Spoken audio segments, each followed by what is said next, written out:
Fala pessoal, Vinícius da Cloud4Devs, e no vídeo de hoje a gente vai falar de uma série aí sobre o Carpenter e o Cluster Autoscaler. Então são duas ferramentas que servem aí para fazer scaling do Kubernetes lá no EKS. E no vídeo de hoje eu vou falar um pouco sobre a parte teórica comparativa entre os dois, e no próximo vídeo mais focado na parte prática mesmo. Vamos instalar ele, criar um cluster e fazer um comparativo com dois workloads. Vamos lá? Falando do Carpenter, versus o Cluster Autoscaler, a gente sabe ali que o grande diferencial do Kubernetes, é a facilidade que ele tem de escalar. Isso aí foi um dos destaques do Kubernetes.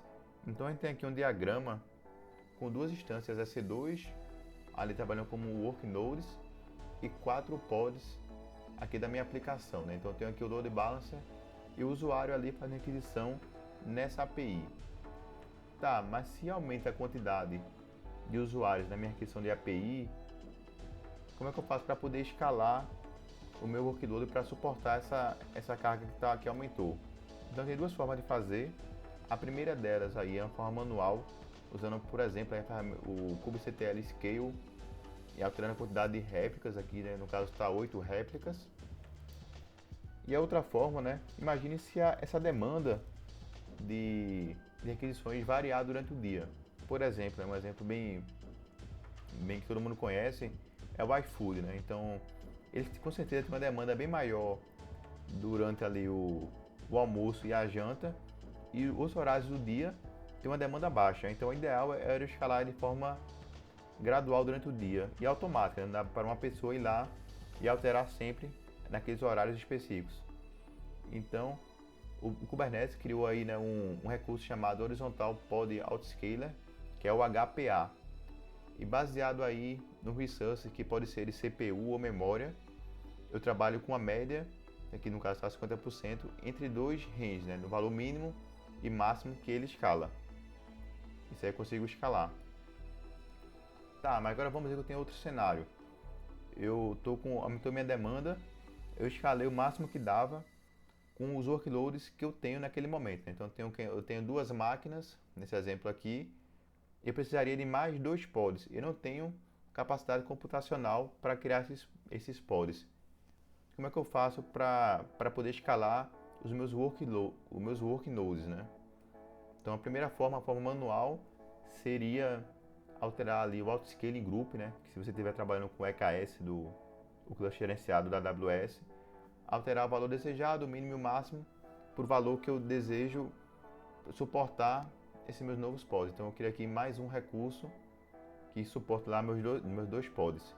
Tá, com aquela mesma ideia que a gente viu antes, de variar durante horários de forma automática, quais são as soluções que eu tenho? Então é aí que entra tanto o Cluster Autoscaler como o Carpenter, O Cluster Autoscaler é uma solução que foi lançada na versão 1.4 do Kubernetes, já tem 4 ou 5 anos. E o Carpenter é uma versão bem mais recente, foi lançada aí no final de 2021, depois do reInvent. E a ideia básica deles é a mesma, é fazer o scaling up ou scaling down, dependendo da demanda. Mas tá, porque eu deixo sempre tudo ali escalado o máximo para poder suportar minha carga, Pelo simples fato de custo. Se eu deixar ali muitas máquinas, eu pago por elas, isso é um desperdício, Você imagine, se tiver muitas máquinas, é um custo muito alto, desnecessário. E quais são ali o comparativo entre o Cluster Autoscaler para o Carpenter? O Cluster Autoscaler, ele faz um scale up, quando tem um recurso suficiente lá de memória CPU no meu cluster, ou scaling down, quando tem um recurso subutilizado a nível de memória CPU, ele faz o scaling down. E já o Carpenter, ele tem a mesma função do Cluster Autoscaler no básico, mas ele tem um adicional que ele monitora os pods que não estão conseguindo subir. Então ele avalia também o resource request, que são valores mínimos que a gente coloca de memória CPU para poder provisionar aquele pod. Também provisiona lá constraints como node select, affinities, toleration, topology spread, que servem para, por exemplo, distribuir minha carga entre availability zones diferentes da AWS, entre worknodes diferentes, não colocar uma aplicação que tem picos de CPU memória com outra que é mais crítica. Enfim, eu posso usar essas constraints para fazer isso.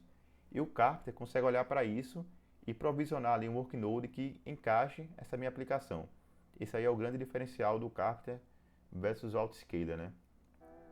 Além disso, o Cluster Autoscaler é mais lento do que o Carpenter. Por quê, né? Como é que eles trabalham? O Cluster Autoscaler, quando é detectado a necessidade de escalar, ele manda esse sinal aí para o Autoscaling Group, que é como eu mostrei a vocês no slide anterior, e daí ele faz a criação da instância lá EC2 para servir como um worknode, né? O Carpenter, ele pula esse step intermediário, e como ele percebe a necessidade de criar esse cluster, ele faz automaticamente a criação da EC2. Então aí você ganha bastante tempo em relação a outra solução. Outro ponto aqui, né, desvantagem do Autoscaler em relação ao Carpenter, é que o Autoscaler só trabalha com o mesmo tipo de instância, o mesmo tipo de família da AWS, de EC2. E o Carpenter trabalha com tipos diferentes. Ou seja, eu consigo trabalhar com uma T3, uma M5, Medium, Large, enfim, vários tipos de instância na Carpenter, e o Cluster Autoscaler só consigo trabalhar com um. E para que eu preciso disso, né? Então vamos lá, como é que eu tenho um cenário aqui que eu escalei só um pod a mais, eu tive ali uma instância, uma EC2, que comportaria quatro pods da minha aplicação, e só está alocando um. Então eu só estou utilizando aqui 1/4 do meu recurso. Isso aqui é um desperdício financeiro, né? Já o Carpenter não, ele conseguiria provisionar worknodes com capacidades diferentes. Então já tem uma otimização de custo aqui. Outro ponto, o Cluster Autoscaler só trabalha ou com máquinas on-demand ou spot. Já o Carpenter trabalha com máquinas on-demand e ou spot, né? O que é isso? On-demand são máquinas lá da AWS que eu reservo com X de CPU, Y de memória, alguma configuração de rede e eu pago por eles.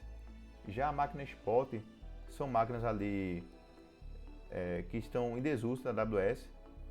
Posso ter desconto de até 90% nessas máquinas, nessas instâncias. O que acontece é que se alguém solicitar essa máquina na AWS, você tem 2 minutos para poder fazer o aviso prévio, né, para poder devolver aquela máquina, né? Então assim, ela é bastante interessante a nível de custo, e você pode usar em ambientes não produtivos, ambiente de homologação, por exemplo, e até em produção se você souber utilizar, né? Por exemplo, distribuir sua carga entre máquinas on-demand e máquinas spot, e você consegue diminuir bastante o custo utilizando esse tipo de máquina. O Carpenter consegue trabalhar com esses dois tipos de máquina em simultâneo, o Autoscaler não.